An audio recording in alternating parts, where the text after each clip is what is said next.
Dear Holy God, as we humbly come before your throne of grace today, we thank you for this Sabbath day. Thank you for the opportunity, Lord, that we can present something that we can all study and learn today.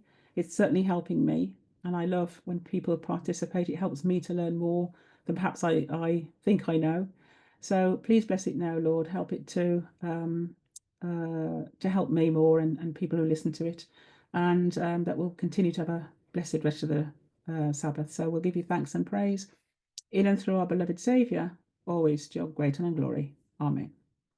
And just bear with me while I open up. I'm going to share now.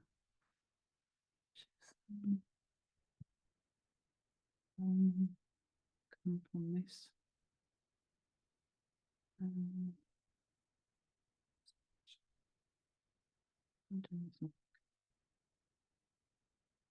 Is it this?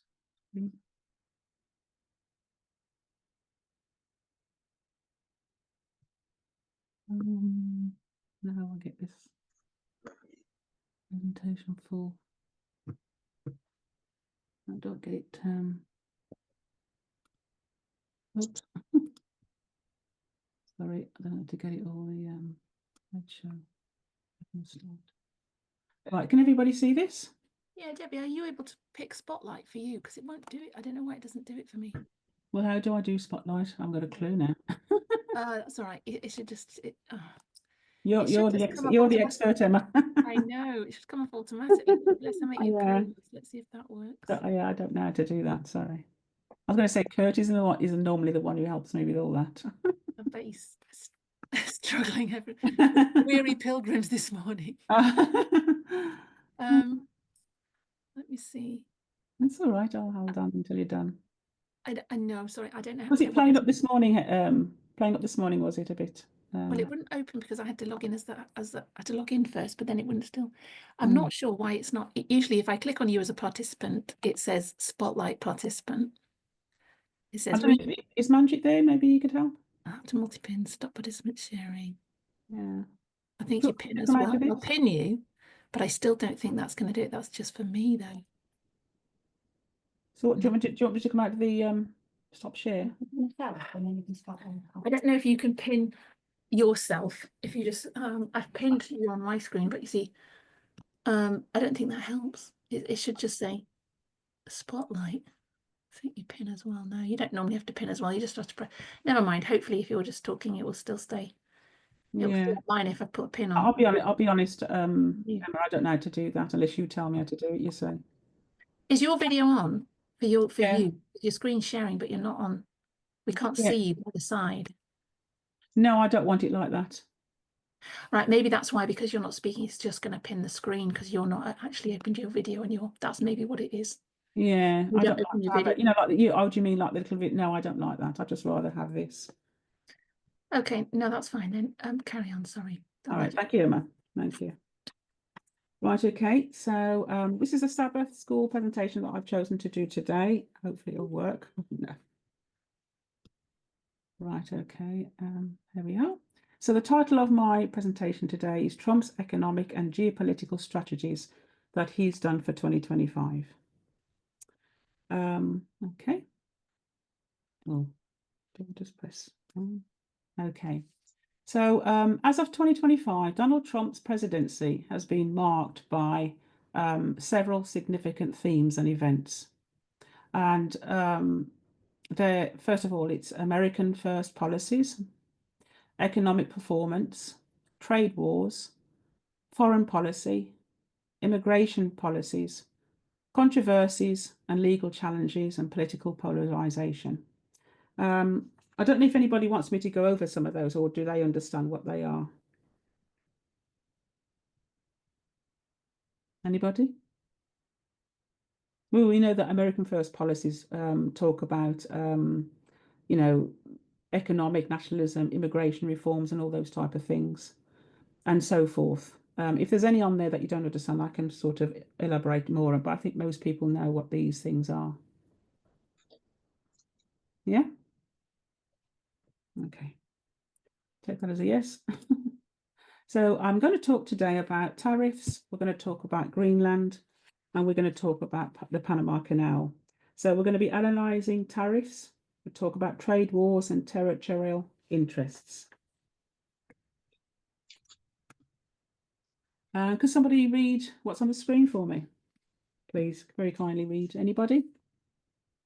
It's only a small amount of things. They don't have to talk about anything. I do, Debs. Who's that? Sorry. Natalie. All right, I've got you to sound nice and clear, Natalie.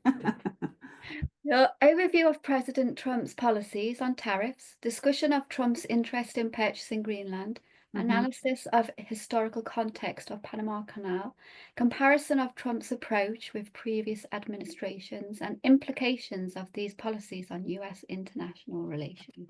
Thank you very much, Natalie. So yeah, so these presentations, we're going to explore President Trump's significant policies regarding his tariffs, his controversial interest in acquiring, purchasing Greenland, and the importance of the Panama Canal. So we're going to analyse how these sort of elements sort of intertwine with his broader international strategies. So we're going to be drawing comparisons with past administrations and discussing the potential implications for future US foreign relations. I don't know if you remember that, I can't remember her name now. Yeah, I think it was Catherine. She did a presentation once on President Trump, I think it was. And I can't remember the exact title of her presentation, but I remember she was doing the 126. And I remember looking at that, and it really drew my mind to it. And I thought, And before I even saw her second presentation, which is where the 126 came out, I thought, right, if we're saying the Sunday laws, I know it's not, publicly known, but I'm saying 2024 Sunday law. What would be the 126 going back, from 2024? And that brought us to 1897. So I thought, well, who's the president in 1897? So I looked at 1897 and I realized it was William McKinley. Now, William McKinley was the 25th president of the USA. And when he was in office, he was talking about tariffs. And I'm going to talk about him. I'm not going to put everything about him. I'll leave that up for you to look deeper into. But what I saw when I saw this, I saw some similarities between Donald Trump and William McKinley, and I honestly feel that Trump is taking, looking into, has been sort of influenced really, and looking back at William McKinley. A lot of the things that he's been saying is what William McKinley has been doing. So we're going to look deeper into that. Right, can somebody read that on the screen, please?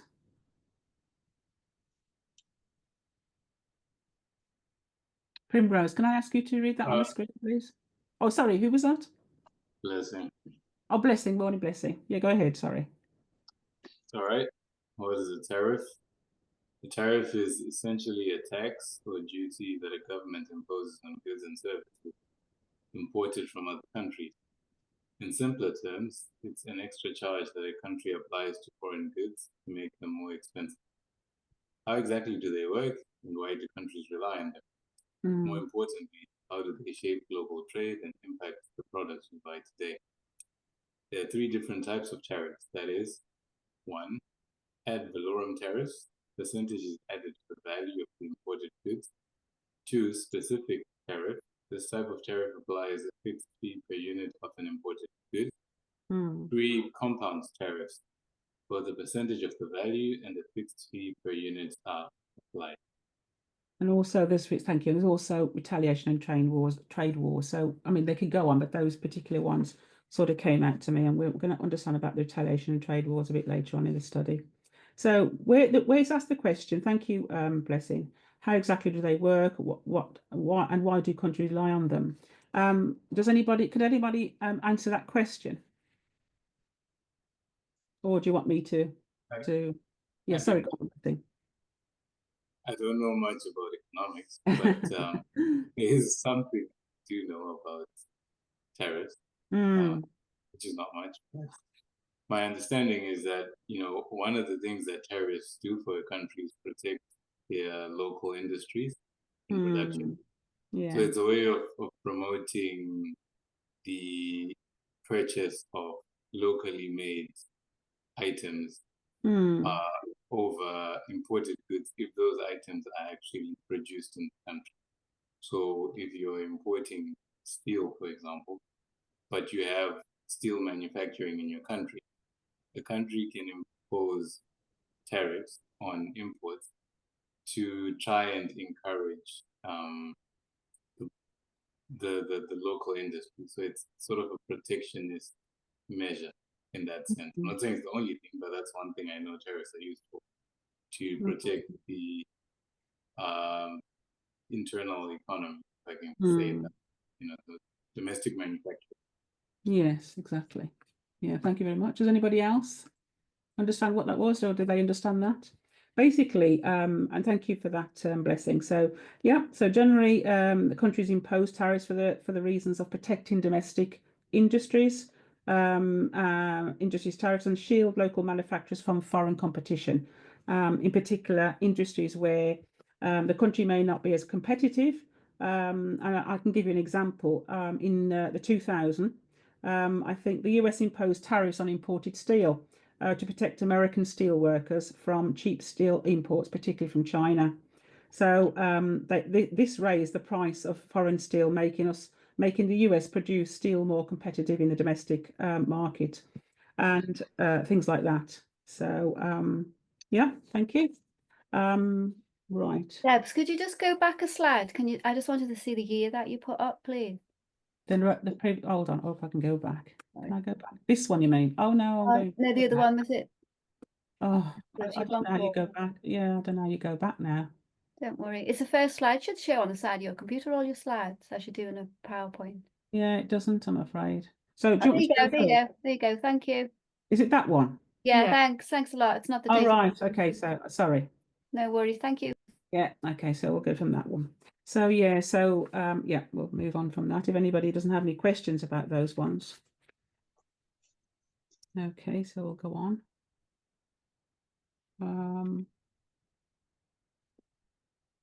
We'll go from there. Right, can somebody read the next one, please? On the screen. I can read it. No, thank you, Magda. Trump has threatened a variety of new tariffs for his second term. It has been estimated that 25% tariffs on Canada and Mexico and 10% on China discussed how these tariffs could go into effect as soon as 1st February 2025.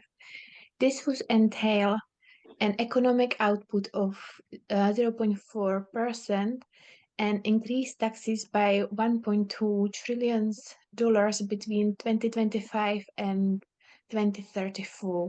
Lovely. Thank you very much, Magda.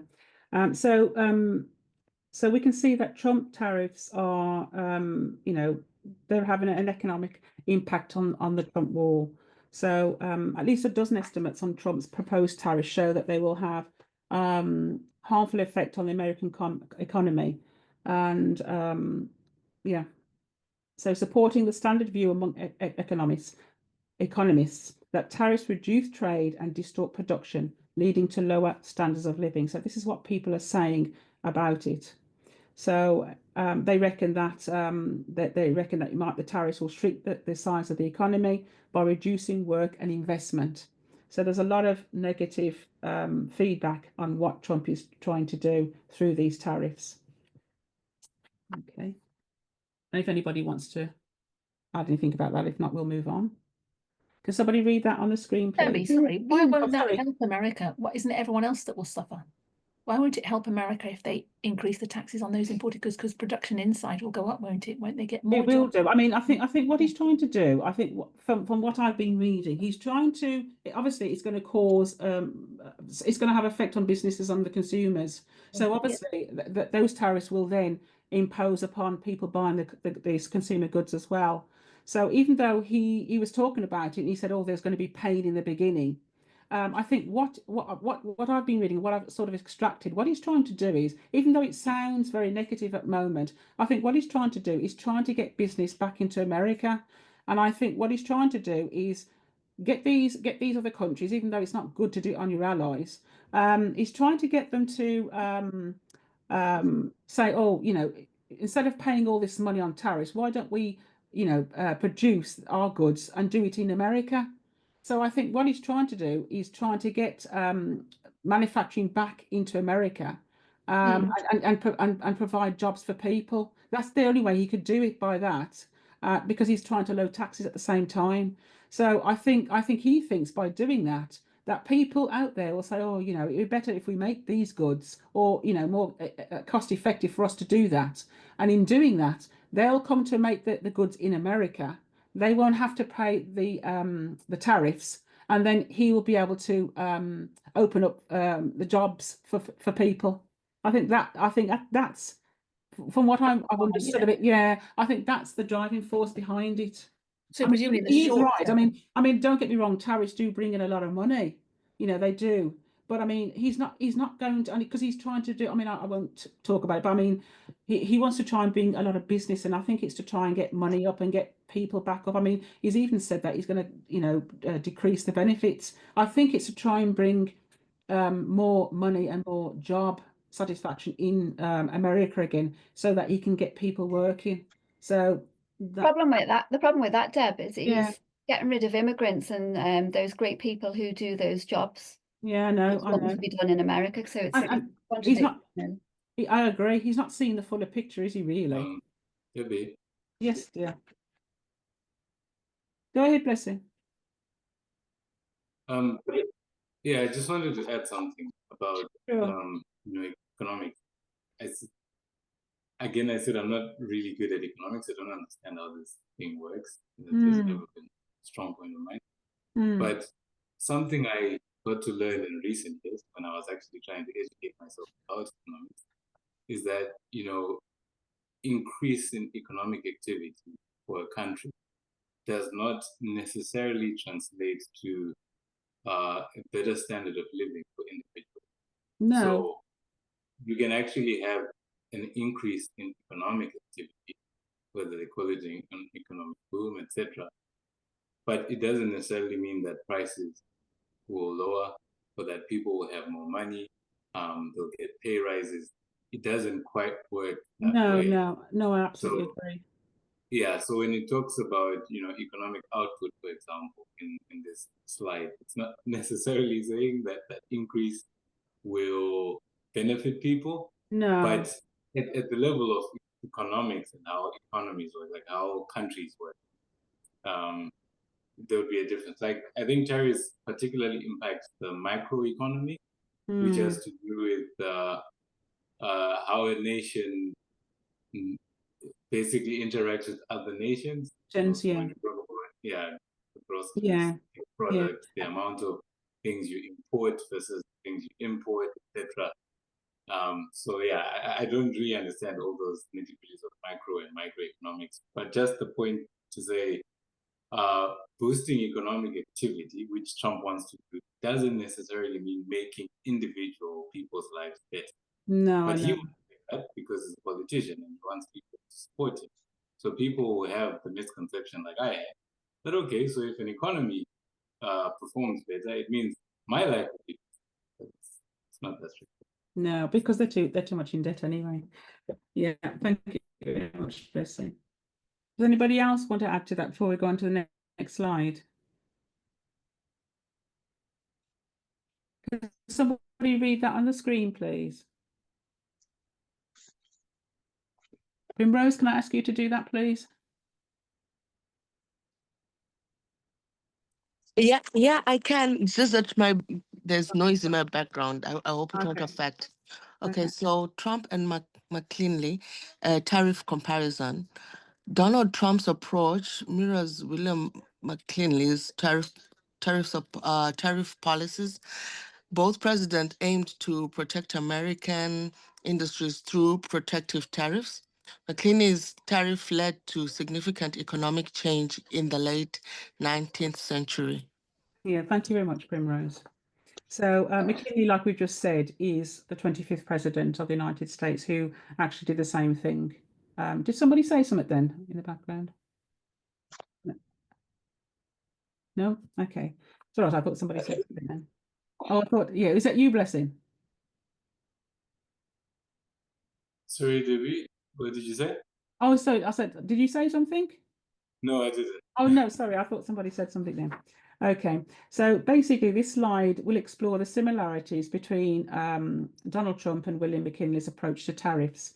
So both leaders implemented protective tariffs to strengthen American industries, reflecting a consistent policy across different eras.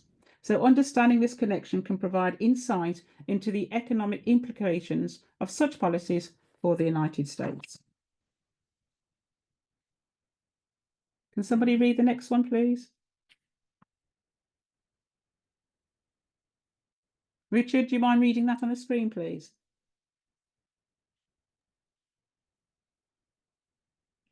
William McKinley, 25th President of the USA. Tariffs. 1. Enacted the highest tariff in history. 2. During the 14th year in the House, William McKinley became the leading Republican tariff expert enacted in 1890. 3. Depression in 1893 had almost finished. Extreme agitation over silver. 4. Dingley Tariff. The 24th of July, 1897 came into effect under William McKinley. Thank you very much, Richard. So, as we've said, the slide says, during his 14 years, that's William McKinley, in the House, William McKinley became the leading Republican tariff expert in 1890. So he enacted the highest tariff in history, and the Depression, the end of the Depression in 1893 had almost finished, and there was an extreme agitation over silver. So foreign policy dominated McKinley's administration. Imperialist sentiment. There was imperialist sentiment there. So they annexed the Philippines, the Guam, and Puerto Rico. So what is the Dingley Tariff? So on July 24th, 1897, the Dingley Tariff was enacted by William McKinley under protectionism. This tariff had been introduced by Nelson Dingley Jr., who counteracted the Wilson-Gorman Tariff Act of 1894, which had lower rates. So the Dingley tariff law raised average tariff rates to about 57% on imports, significantly higher than before. So this was the highest protective tariff in US history. So that's the Dingley tariff. Does anybody have any questions?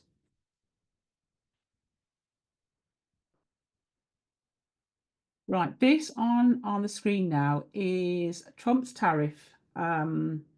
It's a chart about tariffs from 1820 up until 2020. It doesn't include obviously 2025, but basically what we're seeing on here, we're seeing it's got an average tariff on dutiful imports. We've got average rate on all imports and the average rate on all imports under Trump's present proposals, which is the yellow line. We can see during 1880 there's a peak there in tariffs. Obviously, that's when the green line. That's when McKinley was in office then, and we can see how the tariffs went sort of really sky high. So they and there's another one. I think I'll have to tell you what the Hawley tariff was. So the Hawley Smoot tariff, that was a tariff enacted in round about sort of 1930. It was commonly known as the Smoot-Hawley tariff or Hawley-Smoot tariff, which was a law implemented protectionist trade policies in the United States. It was sponsored by Senator Reed Smoot and Representative Willis C. Hawley. It was signed by President Herbert Hoover on the 17th of June 1930. And this tariff increased tariffs on foreign imports to the US by about 20%. So over about 25 countries responded then by increasing their own tariffs on American goods. So we could see a trade war going on there. Debs, Yes. you know, with the Hawley Smoot. So, think- Hawley Smoot. Yeah, I think that was 1929, 30, you said. And Yeah, then so that, yeah, then so we had the Great Depression. We had yes, yes. which I Yeah, think had something to do with that as well. yeah, it definitely did. It definitely did because it's Great Depression. Great Depression was definitely 1930. Yeah, that's got something to do with. Yeah, thank you very much. Okay. Can somebody read what's on the screen, please? Somebody who hasn't read. Ignatius, do you want to read what's on the screen, please? Okay.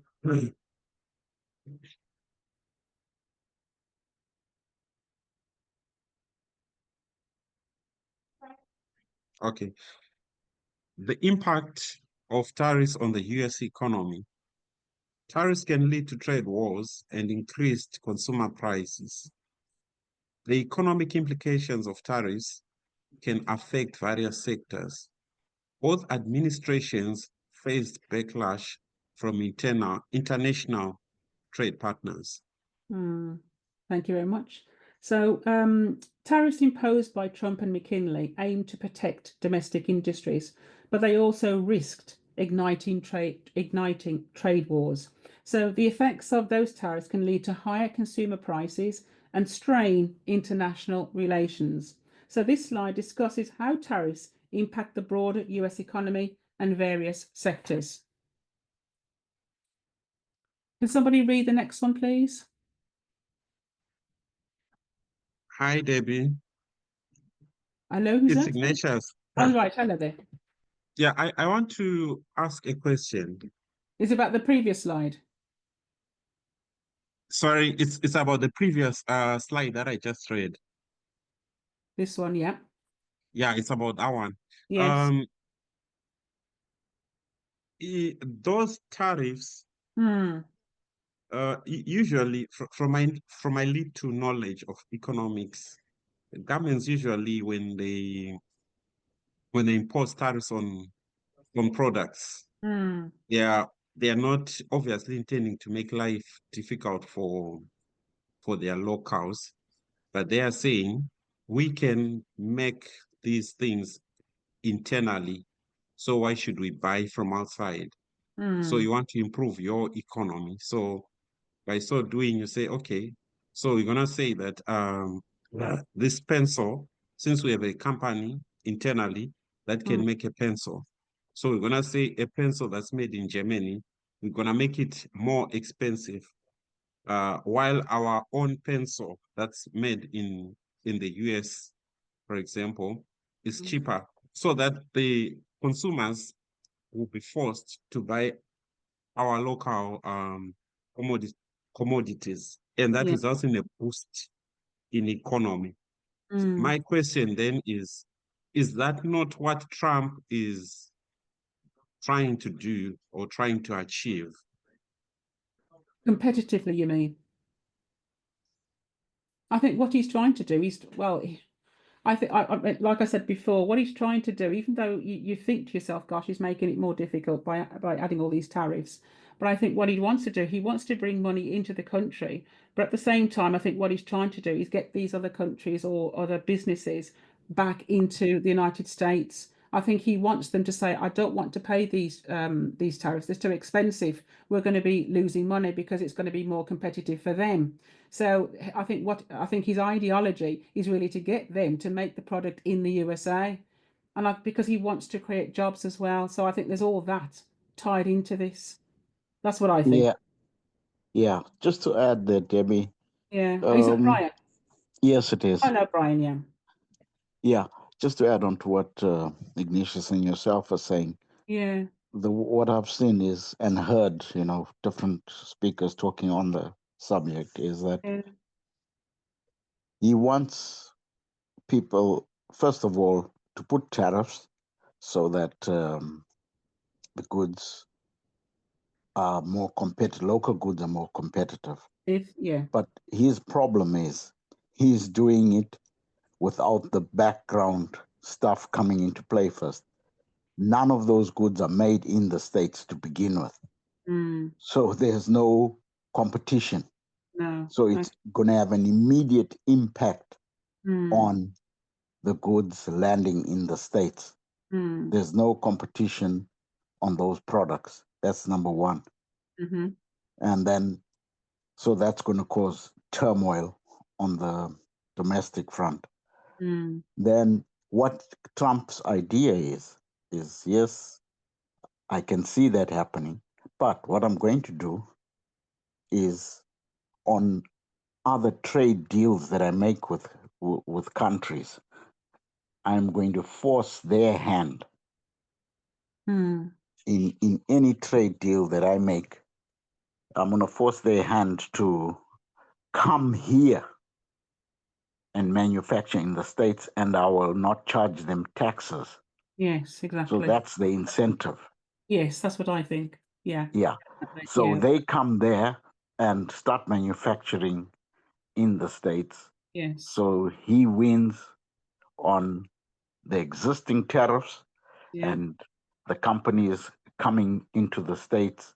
Whatever deal he has made, Yeah. he's going to be making money out of that deal as well. Okay. So, you know, he's very... It's very good. Theoretic. It's like a win-win situation, is it? Because yeah, at the end that's of the day, theory. yeah, in theory. in theory, But that's if I agree actually with achieving that is going to take a hell of a long time. And 4 years is not you. A long time enough for that to happen. Well, we'll So, see. you know, he's going to get himself all tangled very, very soon. Because there is backlash, and he hasn't even been a month yet, and there's backlash already. You know what I mean? So no, that's what I think. Because at the end of the day, what he really wants is to stop paying tariffs that he is to others anyway, and he wants to bring money back into the country, but also give people the jobs. Is what I saw out of this. But thank you, Brian. Definitely, I agree with that. Thank you. Right, can somebody read the next one? The next slide, Emma. Would you like to read the next one, please? The future of US trade policies. Current tariffs may set a precedent for future administrations. Trade relationships are critical for economic stability. Understanding historical context can guide future decisions. Thank you. So looking ahead, thank you, Emma. Thinking ahead, the trade policies enacted by Trump may influence future administrations. So we've got to understand the historical context of tariffs by looking back and what took place and their impacts that happened at that time. So this can help guide, the policymakers in making informed decisions that promote economic stability and positive trade relationships. So I'm just going to play this. I want you to listen to it, and I'm going to comment on it. And it's one of these what do you call it, when he has a press conference thing. So I'm just going to play this now. Hopefully it'll play. I'm just going to play a little bit, and if you let me know if you can hear it clearly.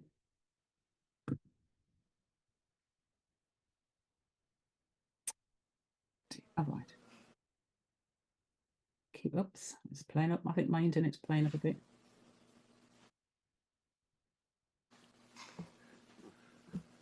Thank you very much. Right, did everybody hear that? Somebody say yes? Yes. Yes. Thank you very much. We heard. Yeah. It's an honor to be with you. Many things are happening that are exciting. Can you assure the world that as you try to get control of these areas, you are not going to use military or economic coercion? No. What is the strategy? Yeah. I can't assure you, you're talking about Panama and Greenland. No, I can't assure you on either of those two. But I can say this, we need them for economic security. It might be that you'll have to do something. Look, the Panama Canal is vital to our country. It's being operated by China. China. And we gave the Panama Canal to Panama. We didn't give it to China. And they've abused it. They've abused that gift. It should have never been made, by the way. Giving the Panama Canal is why Jimmy Carter lost the election, in my opinion. Your position is clear, but have you directed your staff to take specific actions to draw up plans? And can you elaborate again? You didn't rule out military coercion. Well, we need Greenland for national security purposes. I've been told that for a long time, long before I even ran. I mean, people have been talking about it for a long time. Are you also considering military force to annex and acquire Canada? No. Economic force, because Canada and the United States, that would really be something.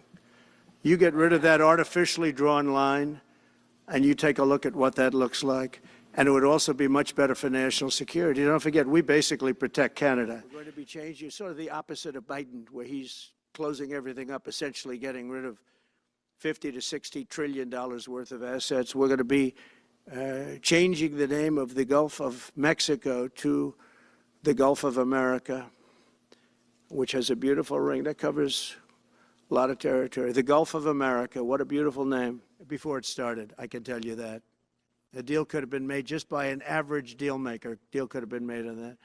And Mexico has to stop allowing millions of people to pour into our country. They can stop them.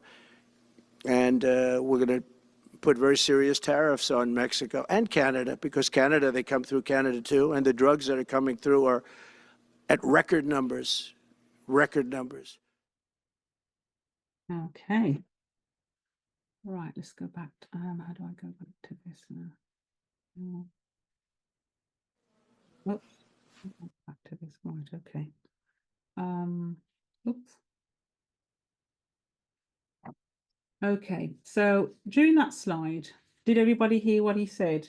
So somebody was asking, a reporter was asking him if he could reassure the world that he wouldn't resort to military action or economic coercion to gain control of this autonomous territory. So in other words, Greenland, self-governing.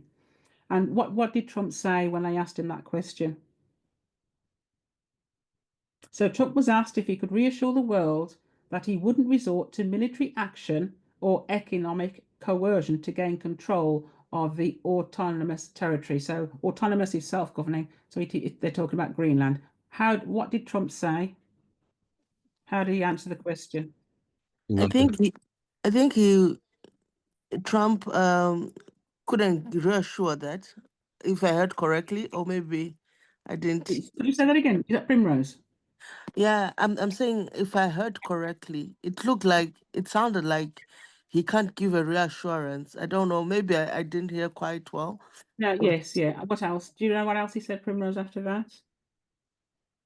Well, I wanted to actually comment or something on that video, maybe. Yes, go on, go ahead then. I mean, that's the Yeah. question I'm asking. If you can deal with that question first and then deal with your question afterwards. So also your yeah, so question was, yeah, why did when the reporter was asking him that question, how did he answer it, basically? oh, okay, that's the one I said. I think he didn't give him any reassurance. Yeah, so in other words, they were asking him, would you resort to military action or economic coercion to gain control of Greenland? And he answered, no, I can't assure you of either of those. So either of those is the Greenland and Panama, was the response. He says, I can say this, we need them for economic security. So he's not saying that he wouldn't resort to military action or economic coercion, basically, is what he's saying, isn't it? Yeah. Yeah. Right. I heard no, Debbie, but later on he did say there will be a little, he indicated there'll be a little bit of interaction, but nothing will blow up into big scale sort of thing. I don't know. The fact that he said that didn't sound too good to me. I heard the no, but I didn't hear what he said after that. It was a bit mumbly for me. Yeah. Okay, thanks, Richard. Primrose, do you want to go on? I think you said you had another question about it. Okay, no, I just wanted to say that well, when he talked about China, mentioned China controlling the Palmer, I think Trump really, you can see from what he's saying, he wants America to be great. He looks at other nations like China and he sees all the things that are produced in China. He wants that to be produced in America.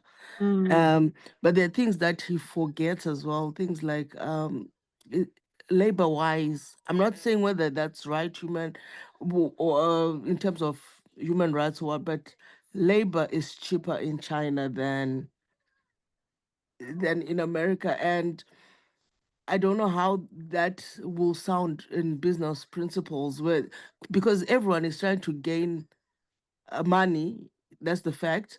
So everyone would look for a cheaper way to produce something, and also get a big lump sum back in their pockets. So there are many factors that whether Trump is considering them, but the truth is the industries in China are not yet there in America, like Brian said. They're not there, they're not yet there. And that cheap labor that's found in China is not there in America. So how that plays out, it's not a one-day thing or 4-year thing. I don't know how he will achieve that. Exactly, I agree with you. I was going to say, when I was looking at China, I think China is so high in so many things. They in cars, in tech, all these things. They're just out there. Well, there's this new thing called CapCut, all these apps that they've got, and TikTok, of course, Temu. There's all these things, they're into tech a lot better than America. They're sort of out there more than them, and they're into solar panels. And China's responsible for about 80 to 95% of the global supply chain. I mean, how can you compete with that? So China, so they reckon by 2028, it's predicted that 60%, about 60% of the world's renewable energy will be generated by China. So it's quite a feat, isn't it, for to match, really, isn't it? So yeah, we'll go on to the next one. Right, can somebody read the next one, please? So, going back to that previous slide, we know that this move is part of Trump's plans to expand US territory, really, including bringing the Panama Canal back under American control and making, like he said, he's talked about Canada being the 51st state. This is all about ownership, control, expansion, exactly what McKinley did. So can somebody read the next one? Next slide, please. Magda, do you want to read the next one? Thanks. Yes, I can do. Thank you. Why does Trump want Greenland? It is the world's largest island, located right next to Canada at the edge of the Arctic. Greenland is a semi-autonomous territory, self-governing, subnational administrative division in the internal territory of a sovereign state with a degree of autonomy. Self-governance under the national government, but the official path of Denmark. Trump has been edged on by his Republican Party, the Make Green Great Again Act. If this is passed, it will allow Donald Trump to enter negotiation to buy Greenland directly to protect national security. On Monday, 14 of January 2025, Andy Angus supports Trump's negotiations with Denmark to acquire Greenland immediately. 45,000 people live there. Don't know if Denmark has any legal right to it, but if they do, they could give it up because we need it for national security. Quarter size of Brazil, and 2/3 of India. Greenland is massive. Right, thank you. So Greenland is a quarter size of Brazil.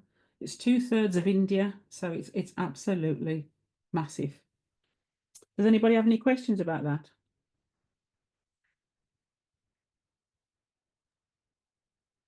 Just say, in Greenland, why do they want it so badly? I mean, yeah, so we're going to go on to that. Okay. Yeah, we'll go on to that. Don't worry. All your questions will be answered. Oh, CG, talk about CG. Can you read the next one for me, please? Yeah. Thank you, dear. Danish West Indies sold to the USA in 1917, equal US Virgin Islands. Denmark sold them for 25 million. That is 600 million today. Whoa. So deals have been done before with the USA. The age of colonialism, it isn't this anymore. Greenland has been granted autonomy and the right to self-determination by law. The island is free to choose independence. They just need to hold a referendum. Denmark, Greenland is not theirs to sell. The Prime Minister is ready to talk to the US and even work together in mineral extraction and increased trade. It does not look like Greenland is willing to become a US territory. They don't want to sell. What will Trump therefore do? Ah, so thank you, Cedric. So basically, you know, that because Greenland have got lots of islands, so they did in the past actually sell one of their islands. The Danish West Indies is now known today as the US Virgin Islands. So I think 50 years previous of 1917, I think one of the presidents were trying to buy the Danish West Indies then, and it failed. But it wasn't until 50 years afterwards, 1917, that they were granted to be able to do that. But you can see it's very, very a lot of money. And just think that was 600 million today. Could you just imagine if Trump wanted to buy Greenland, how much that would cost today? It would cost in the, we're not talking billions and millions, we're talking trillions. So this is not an you know, an easy thing. So, but there are ways about him getting Greenland, and they could, you know, what they could do is get the people to do a referendum, yes or no. You know what I mean, without having to pay money. But they're going to have to agree to doing that. But I don't think it's more than likely that they will. Okay. Right, Cedric, could you read the next? Oh, does somebody want to ask anything? No. Okay, Cedric, do you want to read the next one? So yeah, a tiny thing. Why does Trump want Greenland? The two main reasons why Trump wants Greenland Here's are your question. military aspects and natural resources. So how far is Greenland? There we are. Maybe it's in a strategic Here it is. position. Can you see it here? I've got the map on here. Look. There it Pardon? is. There's a map. Can you see the map? Yeah. Oh There it no, this is covering. It's covering. You can't see it. Can everybody Oh, see hang the on. map? If I move it a bit. Oh. Oh, Greenland. Yeah. Yes, there it is. Here it is. Yeah. It's massive, isn't it? A massive piece of land. So there's Denmark. Greenland. Yeah, and Denmark there's is in Russia. Greenland. Yeah. So here's Russia. Look how large Russia is. Wow. Of course, you've got the Arctic and you've got the North Atlantic Oceans. There's Canada here, and there's the USA. Right. I mean, so you know what? Yeah. So we'll go on to that if it makes more sense. So there you go. So the main two reasons why Trump wants Greenland is because of military aspect and because of natural resources. So what natural resources do Greenland hold? Can somebody read the next one? Richard, can you read the next one for me, please?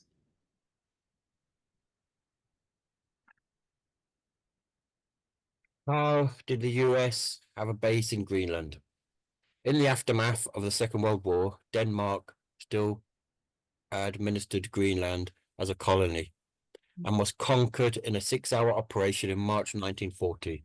A year later, the Danish ambassador, who retained his credentials, even though he refused to take orders from the occupied government in Copenhagen, signed an agreement with the US government, allowing it to occupy and fortify the island to prevent Germany from using it as a base against the US and Canada. Thank you very much. So thank you, Richard. So going back to the previous slide, what natural minerals does Greenland have, and why is it so important? The natural minerals could be used to make phones, laptops, EVs, and all that sort of stuff. So it's very important for the US because there is a trade war going on with China. Okay, there's a trade war going on with China. So so basically, if Trump was able to gain access to these minerals in Greenland, just supposing you know, China just said, oh, you know, we don't want to supply you anything anymore, and all that sort of stuff. They're not going to be so dependent on China if they can have their own minerals from Greenland. So there's a bit of that going on. So if China decides, like I said, if China, you know, decides to cut off from the USA, which is more than likely, I think, especially if these tariffs are imposed on China, they're going to need to go elsewhere. So where are they going to go? Greenland, because it's got the minerals that they want. And you can see when he talks about military aspect, of course, in the military aspect there, we can see that in the proximity of Russia as well, especially if anything escalates, you can set up a very strong military bases there as well. Okay, here. Okay, so that's what he's thinking. That's why it's so important that he gets it. And as we've said before, Greenland is the world's largest island between the North Atlantic and North American Europe, right between Washington and Moscow. So their position makes it invaluable for defense. The US already has a defense facility in Greenland, Peak Space Base for the US Space Force, so Thule Air Base. It's been around since 1943. So Trump wants to expand this military in Greenland.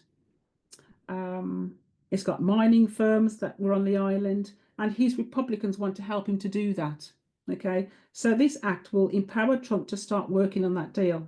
Okay, so he wants to begin doing this ASAP. He wants a quick agreement, and that's why I think he sent his son there. I think it's Donald Trump Jr. actually went there. So I don't know what they were discussing. He was trying to hide why he was actually there, but I think that's why he was using his son to try and set up agreements of some kind.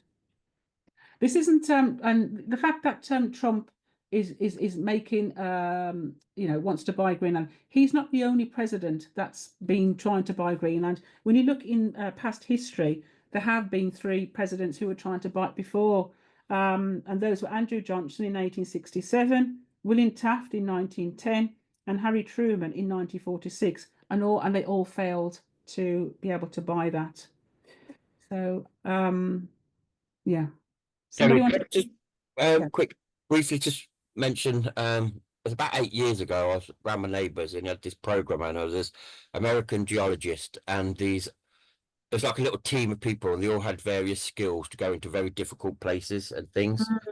And they take these samples for these valuable things, minerals or whatever, and oil or whatever deposits. And what happens is when they find them, they're able to put a claim on that area and then to start mining. But I recall, I went round there this time, and I recall that they found the indications of a lot of valuable materials, and they put the claim on it, but the government rejected it because it was too big of a. I assumed that it was too big of a find. Okay, we're going to actually go. That actually comes to mind. Yeah. Go on, sorry, Richard, I interrupted you there. Yeah, so that just comes to mind, and I'm quite sure Greenland, where they discovered it. Right, you're actually right, because we're actually going to talk about that in the next slide. So Debbie, they had a screen on the end of the program saying it was a massive find. Yeah. Okay then. Debbie, Yes. I had a question to Primrose. Oh, Primrose, yeah. Yeah, if you go back to your former slide where it shows the maps. Yes, sorry, yeah. I had a question. Is Trump also not trying to expand his geographical area? Yeah, that's what it's all about. Because remember in the slides before you mentioned about expansion, like removing the artificial invisible line between Canada and America. He wanted it to be the 51st state, yeah. Yeah, and then if you look at that map, if you remove that invisible line and you expand it all the way to Greenland, that almost becomes like a sizable force compared to Russia. If you just juxtapose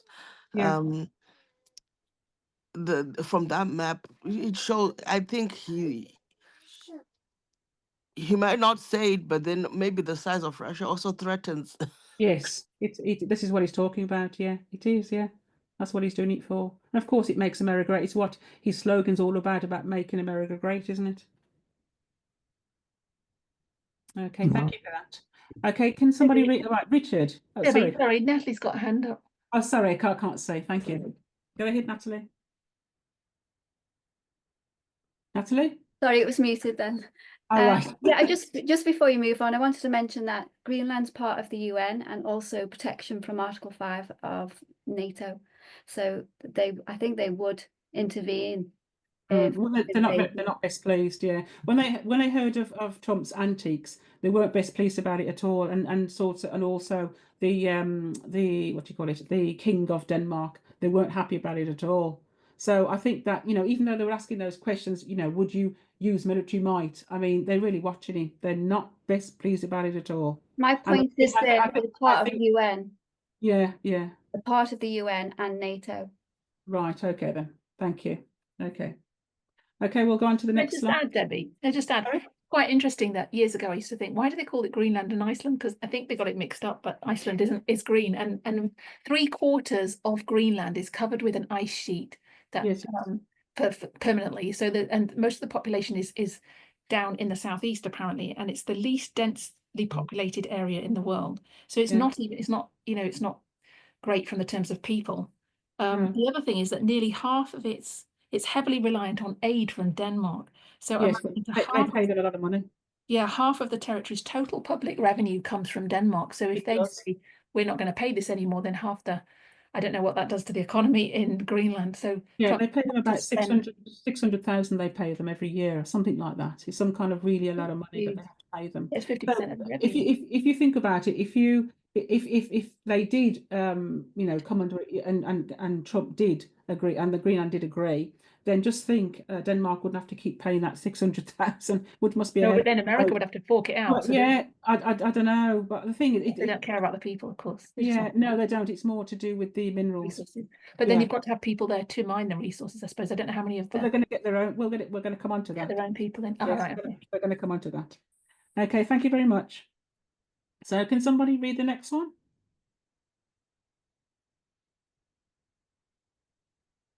Ignatius or Brian, do you want to read the next one on the slide, please?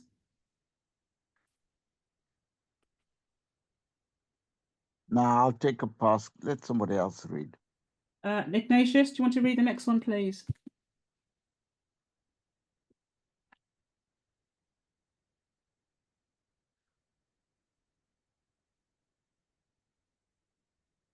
Oh, Emma, do you want to read the next one, please? Oh, yeah. Camp Sentry, Cold War military base. Camp Sentry was a Cold War era US military base located in northwestern Greenland, established in 1959. It was part of a highly publicized cover project to test construction techniques under Arctic conditions and support scientific experiments on the ice cap. However, its true purpose was far more secretive.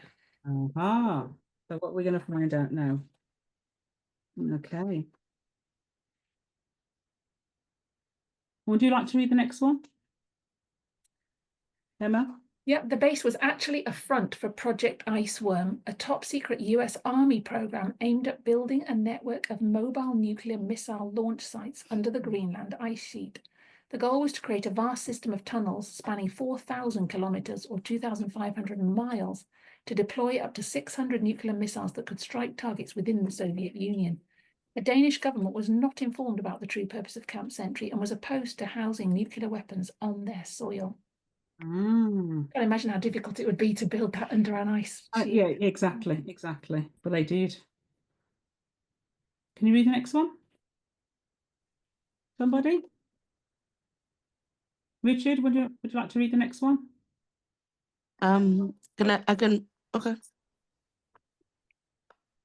Carry on, that's okay. If you wanted to read it.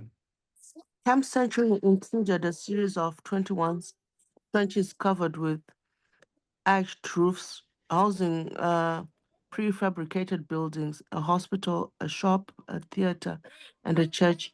It was powered by the world's first mobile nuclear reactor, designated PM2A. From 1960 until 1963. So I put 1963. Yeah. The project faced numerous challenges, including unstable ice conditions, which ultimately led to its cancellation in 1966. Okay. Can somebody read the next one? Thank you, Primrose. Emma, do you want to read the next one, please? In April 2024, a team from NASA's Jet Propulsion Laboratory unintentionally discovered Camp Sentry while testing a radar instrument over Greenland. This discovery brought renewed attention to the base and its secretive history. When you read this, this is why I think Trump wanted to take it on. Also, I don't know if you remember Trump informing us that he wanted to make a $20 billion investment into data centers. So what does this mean? You're going to need rare minerals to do this, but what you really need is what? Uranium. So basically, thank you, Emma. So who is the biggest producer of uranium, Emma? Without looking on your devices, Emma, who is the biggest producer of uranium? I don't know. I would have said if you'd asked me for probably China or something, but it might be Greenland based on this. I don't know. No, it's Russia. It's actually Russia. Yeah, it's actually Russia. So Kazakhstan, yeah. So Kazakhstan, and Kazakhstan. So these are the places where it's refined, and it's remined there as well. But where else can you get it? Where else can you get this mineral? Emma, you just said it. Greenland. Greenland. So it had apparently it's got loads of it. So I think that Trump is looking into nuclear, and in order to deal with all of this stuff, especially these data things and military stuff, this is what's going on. So yeah. Deb. Yes, Bob. Yeah, sorry. Oh, Deb, I wanted to just say as well, maybe it's no coincidence that Canada is the second, besides Kazakhstan. Canada is the second biggest producer, as well as Russia, of course, of uranium. Canada. Right, okay. Right, okay. Lovely, thank you. So, okay, can we read the next one? I think that's it, isn't it? Yeah.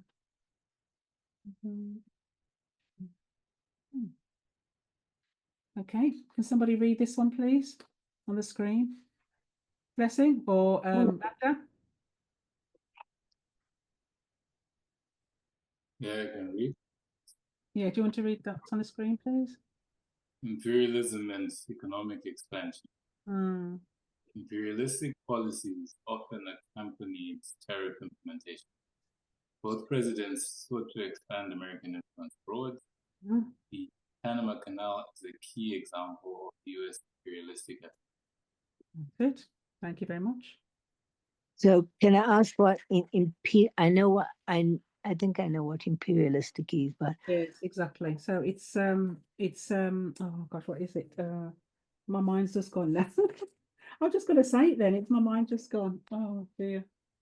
So we know it's so I've got it's a bit like trying to expand. Oh, hold on a minute. Is it to show that they're greater than? I think it's trying to expand. Yeah, it's a bit like expanding a country's power, that sort of thing. He's doing it via trying to buy more land and all this sort of thing. It's and he talks about military force. It all that comes into it. Right. Okay. Yeah, expanding a country's power. Yeah, that's what all that is about. Thank you, Cedric. So, Cedric, do you want to read the next one, please?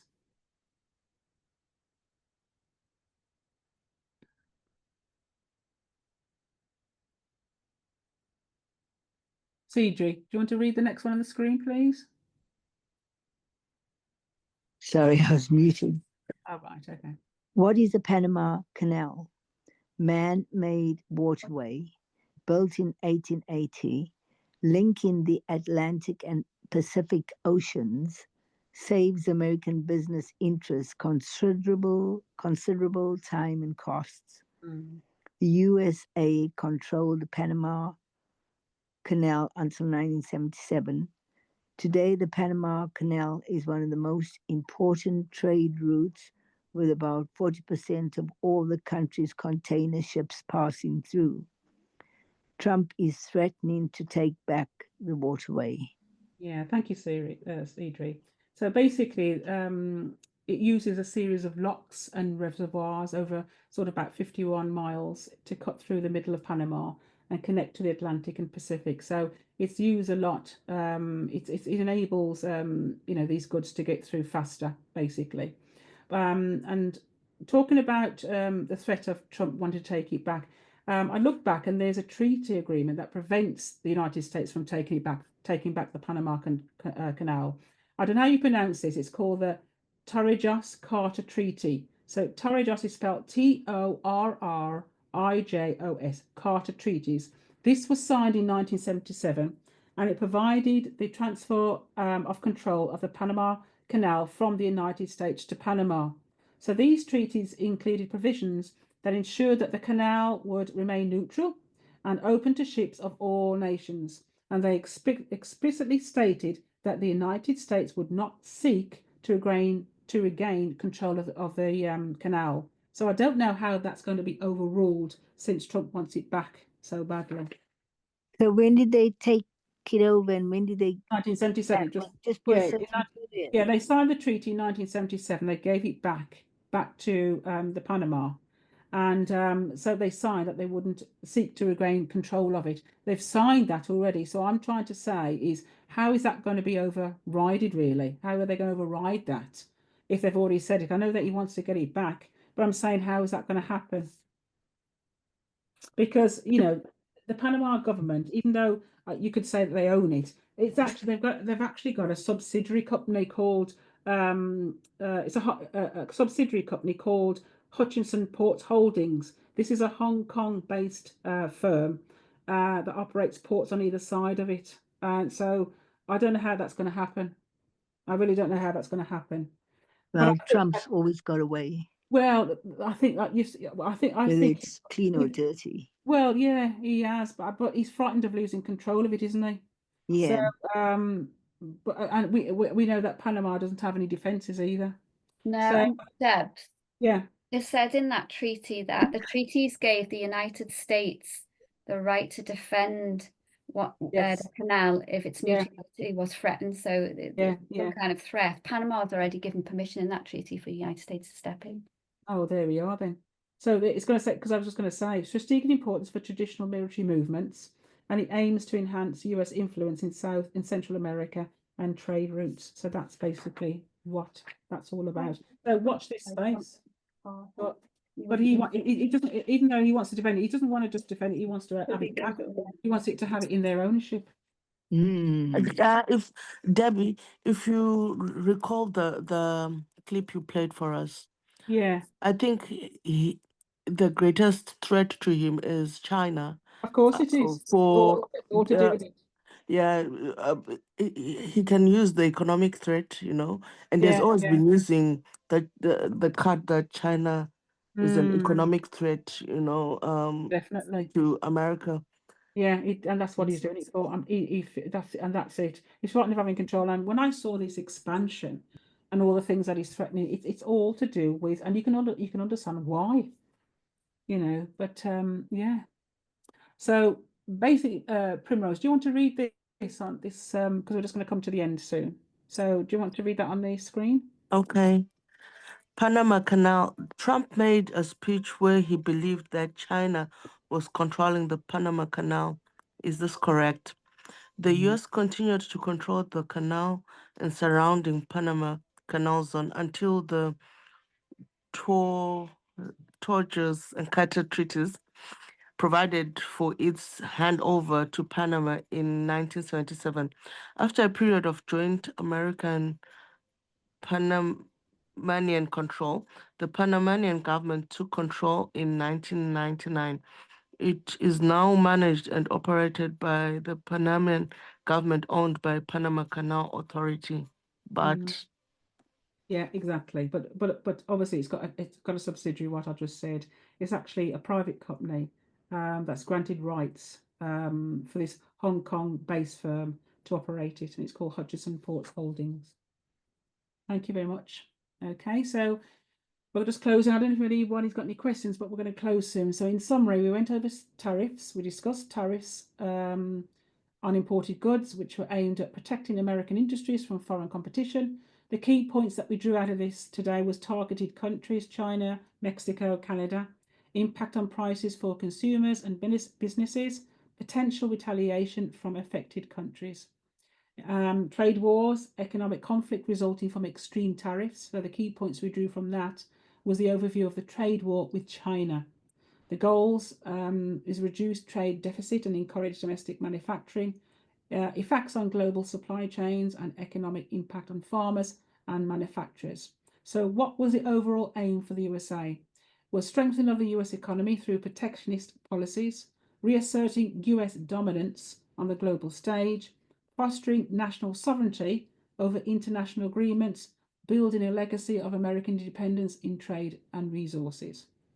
So does anybody have any questions? That's the end of the study. Does anybody have any questions about that today? If not, I'll end that.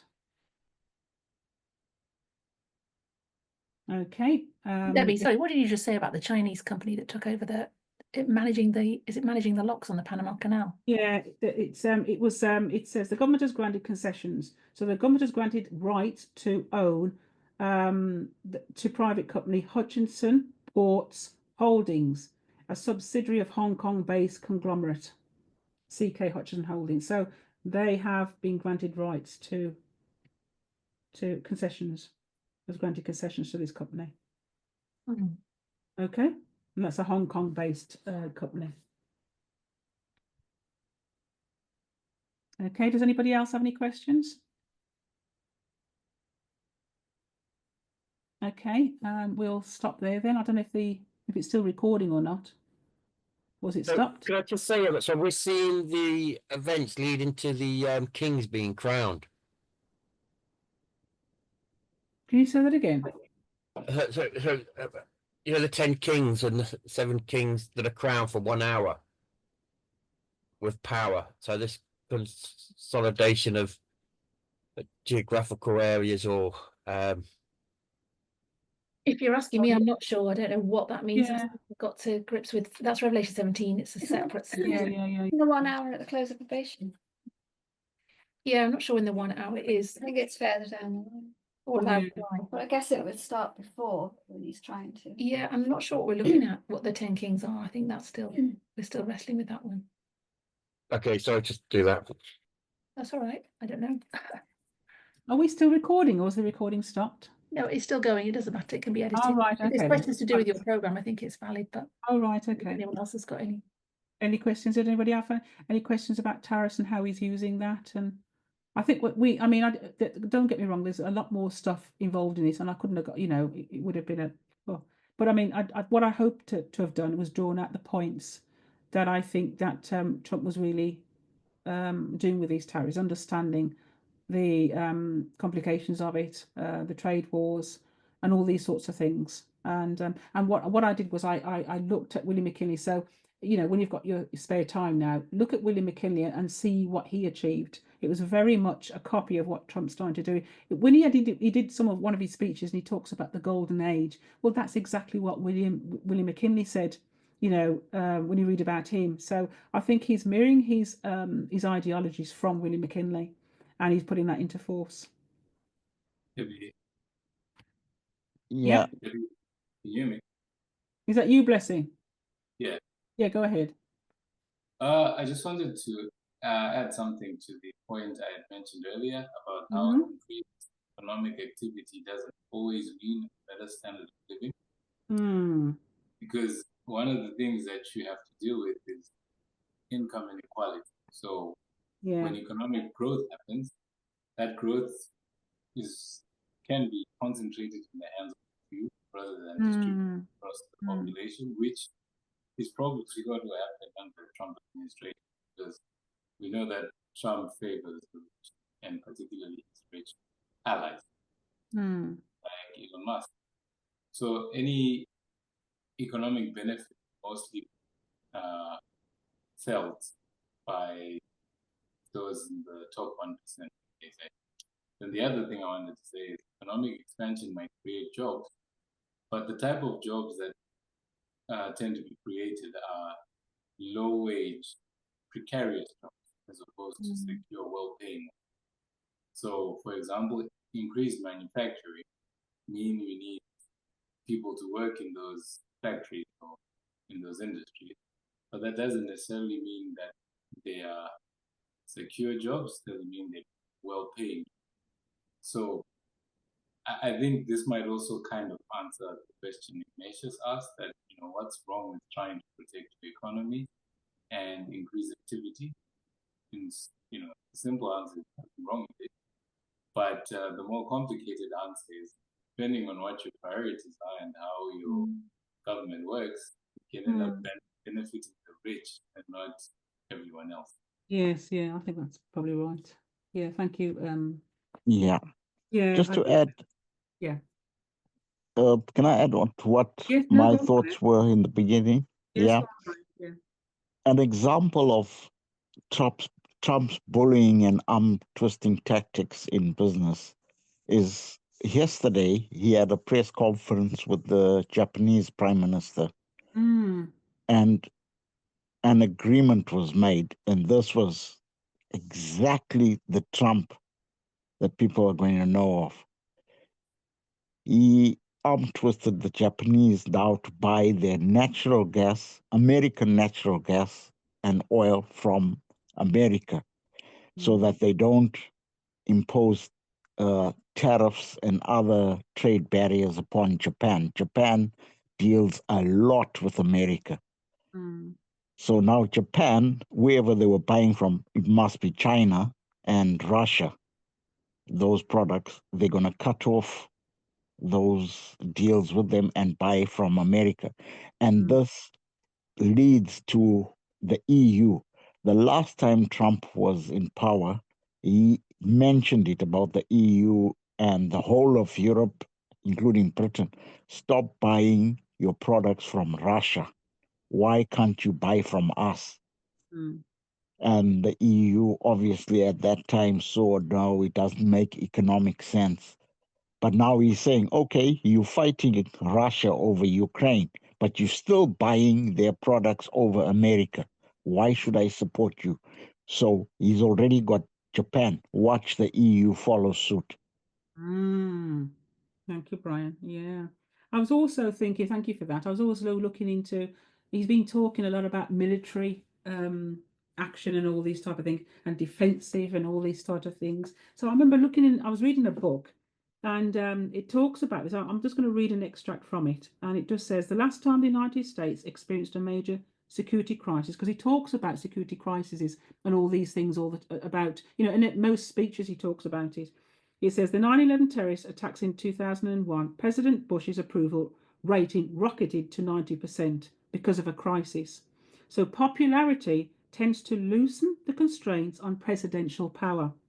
So citizens become more likely to tolerate and even endorse authoritarian measures when they fear for their security. So, and it's not only average citizens who respond this way. Judges are notoriously reluctant to block residential power grabs in the midst of crisis when national security is perceived to be at risk. So I also read that, Congress will sort of, obviously if there's this national security, Congress will empower a president when there's a crisis. You know what I mean? All this sort of stuff going on. So that was what book was that? This is from, I'm reading How Democracies Die. Okay. And yeah, I just happened to read, just flicked it over, and it just stared me in the face. And I thought, well, he's always talking about this national security and military thing, all this sort of stuff. So, what do you think the crisis is? Pardon? What do you think the crisis is? What do I think it is? Yeah. Well, like he said, national security. I mean, he knows that people are going to. It says here. I'll read what it says. Well, it will be him, sort of coming against the democracy, I should imagine. I mean, for me, but he's obviously thinking Russia. He's obviously thinking that, isn't he?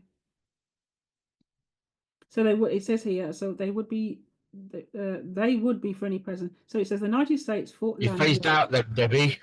It said the United States, fought land wars or suffered major terrorist attacks under 6 of its last 12 elected presidents.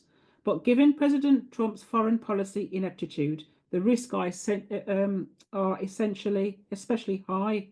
So we fear that if Trump were to confront a war or terrorist attack, he would exploit this crisis fully, using to attack political opponents and restrict freedoms Americans taken for granted, and Americans take for granted.